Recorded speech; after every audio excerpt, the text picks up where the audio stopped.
Épisode 3. Dans cette troisième vidéo sur le faucon pèlerin de Saint-Sulpice, animal sauvage le plus rapide du monde, je vais vous présenter toute la famille, les parents qu'on a déjà vus et leurs deux enfants qui sont nés cette année. Tan, tan, tan. Tout d'abord, le père plus maigre et la maman plus grosse, ils ont le bec et les yeux jaunes, et les plumes du ventre avec les rayures horizontales. C'est le matin. Le faucon dort, les paupières jaunes fermées, et même il bouge la tête. Ça doit être sa façon de rêver. Voici donc un parent qui se réveille le matin. Comme les mammifères et comme des humains, il s'étire. On peut donc penser que les dinosaures aussi le matin s'étiraient déjà, puisque c'est un caractère partagé entre les oiseaux et nous. On voit ses pattes qui sont gigantesques pour attraper les pigeons en vol. Il s'étire jusqu'au bout de la queue. Il a fait caca. Et le voici encore là, posé sur le chapiteau de la colonne. Ralenti.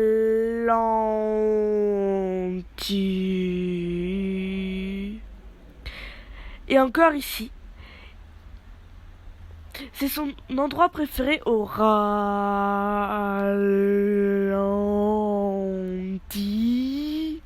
Et encore ici. Et ce qui est intéressant, regardez, c'est que juste après, une fois allégé et avoir bien digéré, bien souvent, il s'envole.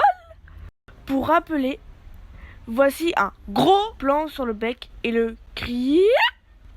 On y voit clairement ce qu'on appelle la dent du faucon. C'est en fait une pointe sur le bec qui a le rôle d'une dent.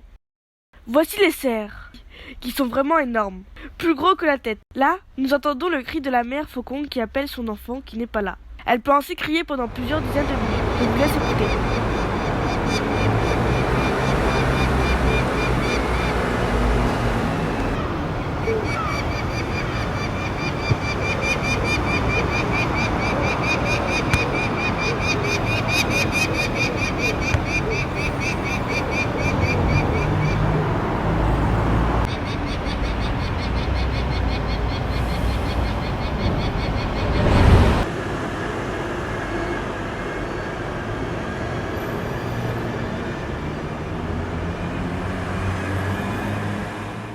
Et voici leur ado qui de bon matin, avec le bec et les yeux bleus et les rayures de ventre verticales. Lorsqu'il ferme les yeux et on voit bien la paupière bleue. Il fait sa toilette de bon matin. Il s'étire aussi. Aujourd'hui, zoui, il va tenter de voler. Donc, c'est important que toutes ses plumes soient bien rangées. Remarquez comme il est habile avec son cou et même les yeux fermés.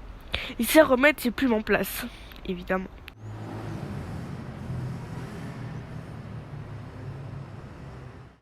Là, on le voit de face avec des rayures de ventre marron verticales. Pourquoi? Je sais pas. Voici l'autre ado qui a les mêmes caractéristiques. On les reconnaît à la forme précise des rayures. Là, un enfant discute avec son parent sur le bord d'une corniche. Et là, ils se font électrocuter. Non, je rigole.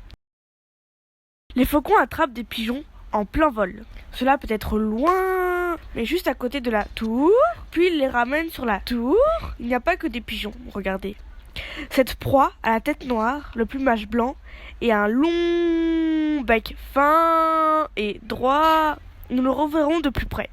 À ce moment, certains pigeons gigotent encore et ne sont pas bien morts, comme celui-ci. Le faucon l'écrase pour que sa proie encore vivace ne tombe pas. Puis le faucon plume sa proie. On le voit de loin à ce moment, car il y a plein de plumes qui volent partout, comme de la neige. Que c'est beau!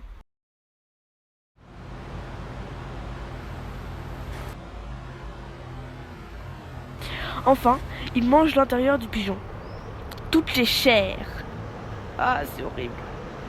Au secours, c'est dégoûtant là. Ah, c'est horrible. À la fin, il ne reste plus que les grandes plumes des ailes et du dos. Mais les parents s'occupent aussi de nourrir leurs petits. Après avoir plumé le pigeon, le voici qui repart avec la meilleure partie du pigeon pour la porter à son petit dans le nid. Comme c'est chou et attentionné. En tout cas, là, derrière la colonne, c'est là que les enfants faucons grandissent en sécurité. Vive la sécurité! Prudence et mère de sûreté. Quand les enfants sont plus grands, les parents apportent un pigeon entier au petit, qui n'a pas toujours l'air de savoir quoi en faire. Alors le père l'encourage de la tête. L'ado est devenu autonome pour le plumer.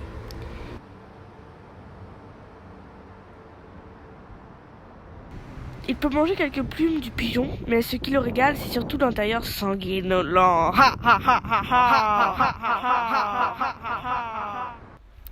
Bon, là, on reconnaît bien le pigeon. Le pigeon a la tête posée sur la pierre, juste sur le devant. Là, on reconnaît encore mieux le cou et la tête du pigeon. Ah, c'est horrible.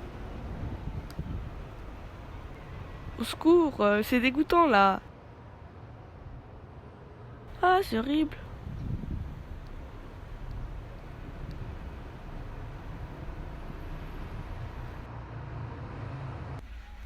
Une fois le repas terminé, que deviennent les carcasses? Eh bien, ils tombent au sol au pied de la tour, et ils sont ramassés par les agents d'entretien de la ville. Bon, je ne connais pas toutes les proies que l'on voit ici. Alors, si vous en reconnaissez, mettez leur nom d'espèce en commentaire. Il y a, je crois, les pigeons bisés, ramiers. Il n'y a pas que des pigeons.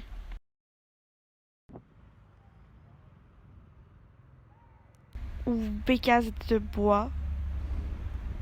Bref. Voilà, c'est tout pour cette troisième vidéo. Et dans la prochaine vidéo, on verra les vols des faucons, les premiers accidents de vol, des ados, leur scratch, leur jeu et comment se passe leur cohabitation avec les pigeons, très nombreux qui n'ont de cesse au début de l'été d'attaquer les terrains des faucons. Ça c'est ballot. Alors abonnez-vous pour ne pas rater la suite de l'histoire. La famille Faucon de Saint-Sulpice. Partagez la vidéo avec vos amis qui aiment les faucons de Saint-Sulpice ou Paris ou qui aiment les animaux si ça marche aussi, hein, vous inquiétez pas. Et activez la cloche.